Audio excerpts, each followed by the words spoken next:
Hello, folks. Good morning. I'm going to be somewhat short today because shortly you're going to hear a helicopter landing outside the window here. I'm supposed to be in Colorado looking at the damage with the governor of that god-awful firestorm that rolled through, and then I'm heading off to do Harry Reid's funeral. So, but this morning, I want to talk about, I think it's a historic day for our economic recovery. Today's national unemployment rate fell below 4% to 3.9%, the sharpest one-year drop in unemployment in United States history. The first time the unemployment rate has been under 4% in the first year of a presidential term in 50 years. 3.9% unemployment rate. Years faster than experts said we'd be able to do it. And we have added 6.4 million new jobs since January of last year, in 1 year.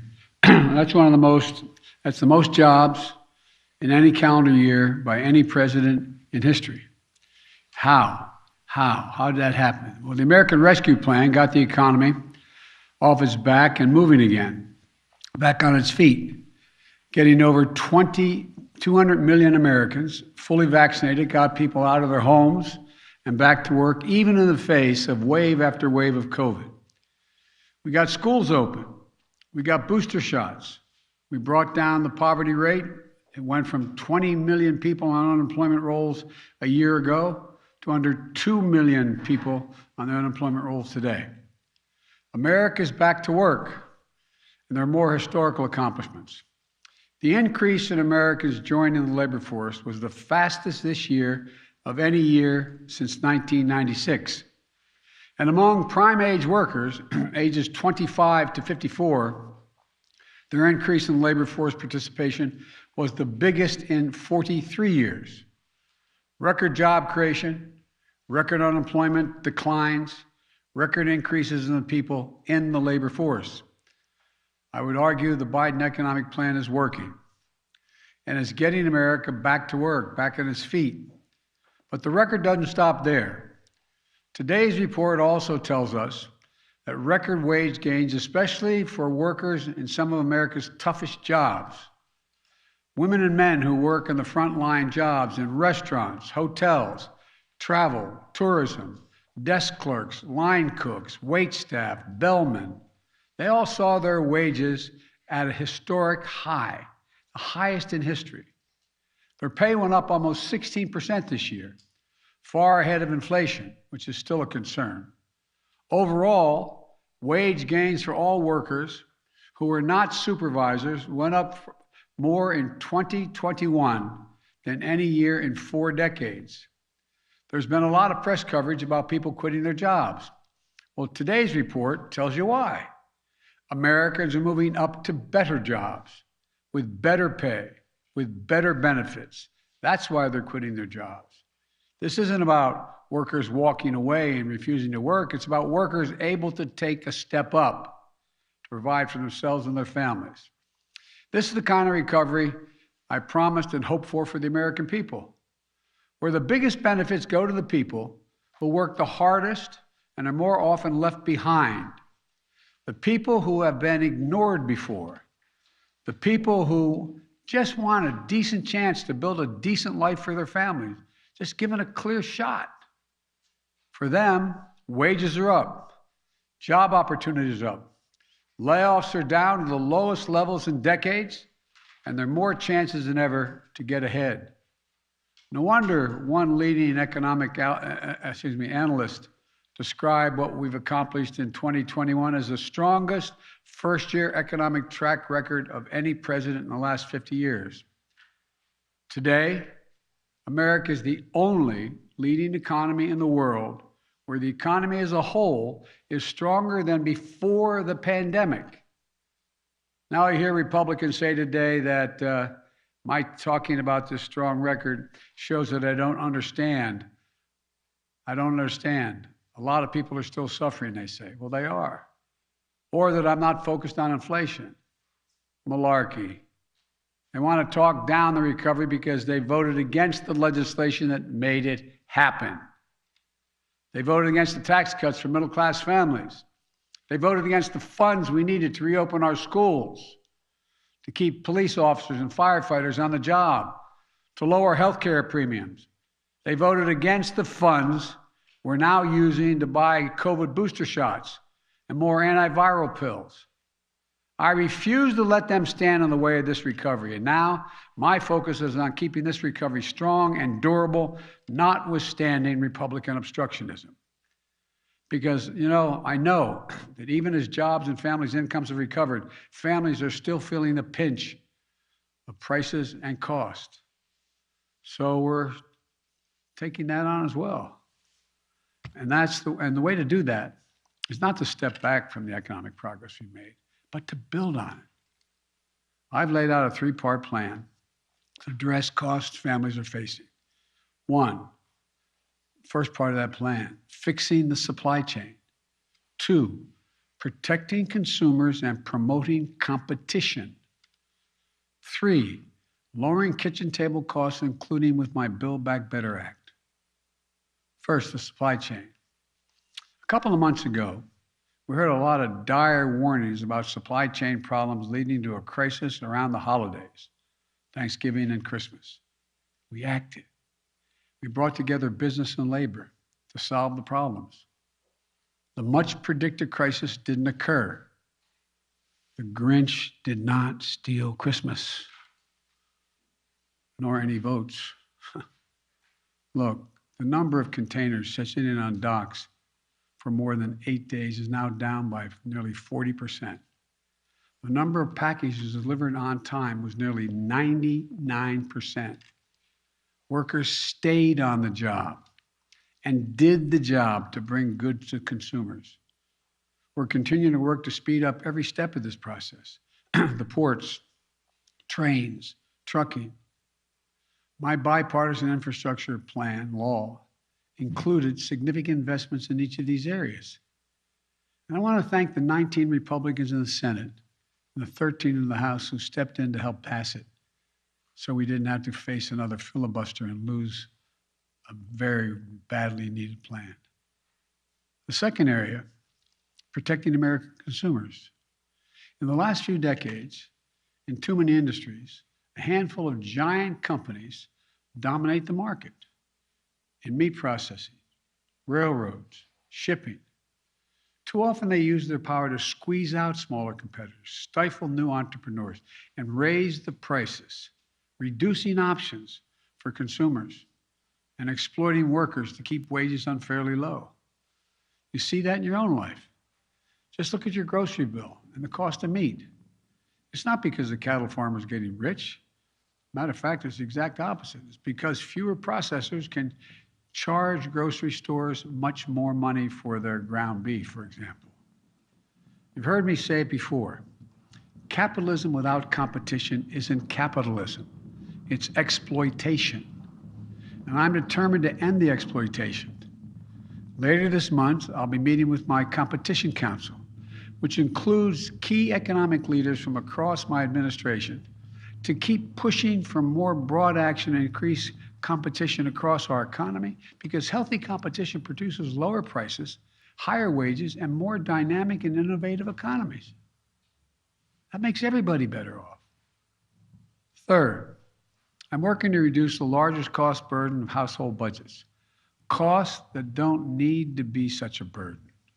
And the biggest weapon at our arsenal is my Build Back Better Act, which will reduce what families have to pay for basic necessities to live a life, raise a family, from prescription drugs to health care to child care, and more help so families can cover the cost of raising their children and caring for their loved ones, their older loved ones. As we've seen over and over again throughout this pandemic, if people can't find affordable child care, they can't work. Right now, there are 2 million extremely qualified women who have not been able to return to work because they can't find or can't afford child care. On health care, we've made quality coverage through the ACA more affordable than ever before, with families saving an average of $2,400 on their annual premiums, and 4 out of 5 consumers finding quality coverage for under $10 a month. And the result, when you reduce the cost of health care, more people can afford to get it. Over 4 million people have gained coverage since I became president. You've heard me say it a million times. Having health care is also about peace of mind. For example, we're going to make it so nobody will pay more than $35 a month for insulin. Imagine you're a parent and one of the 200,000 children in this country have type 1 diabetes. Insulin can cost, on average, it's average $650 a month, but cannot cost as much as $1,000 a month. Even though a vial of that insulin costs about $10 to manufacture. We can do all this. We can do it without increasing inflation, without increasing the deficit. Nobody making more than $400,000 a year, less than $400,000 a year, will pay a penny more in federal taxes. So we're going to keep working on these fronts. Some of them have components that are immediate, like unsticking the supply chain. Some will show their benefits over time, like investments in infrastructure. But all will help America's families. And it's urgent we get moving on all of it without delay. Because at this moment, as a country, we face an important choice. Do we take the steps to create an economy with strong, sustainable growth, higher wages, and more opportunity for all Americans? Or do we settle for an economy that wasn't working for our middle class even before the pandemic began? An economy that delivered sluggish growth, stagnant wages, limited opportunities. I'm not an economist, but I've been doing this a long time. But here's the way to look at it. If car prices are too high right now, there are two solutions. You increase the supply of cars by making more of them, or you reduce demand for cars by making Americans poorer. That's the choice. Believe it or not, there's a lot of people in the second camp. You hear them complain that wages are rising too fast among very middle class and working class people who have endured decades of stalled incomes. Their view of the economy says the only solution to our current future challenges is to make the working families that are the backbone of our country poor or keep them in the state they're in. It's a pessimistic vision, and I reject it. I reject the idea that we should somehow punish people because they finally have a little more breathing room. America doesn't need to settle for less. We need an economy that has the capacity to generate more growth, more jobs, and more opportunity for all Americans. That's why we're going to keep doing everything we can to, one, unstick the bottlenecks that are keeping goods from getting to consumers. Two, build better infrastructure so that we can get parts and goods to factory floors quicker and cheaper. Three, bring more of that production back here to the United States to make our supply chain more secure. Let's make let's make what we're selling in America made in America, so we're not at risk of foreign supply chains and shipping delays. And in doing so, get more Americans working in jobs with rising wages. I want to be clear. I'm confident the Federal Reserve will act to achieve their dual goals of full employment at stable prices and make sure the price increases do not become entrenched over a long term with the independence that they need. But the best way that I, as president, and the Congress as a legislature can tackle high prices is by building a more productive economy with greater capacity to deliver for the American people. A growing economy where people have more opportunities, more small businesses opening, and I might add, parenthetically, there's 30% increase in the application for new small businesses, and goods get to market faster. Economy where we don't just grow the economic pie to make sure people who bake the pie get a fair slice of it as well.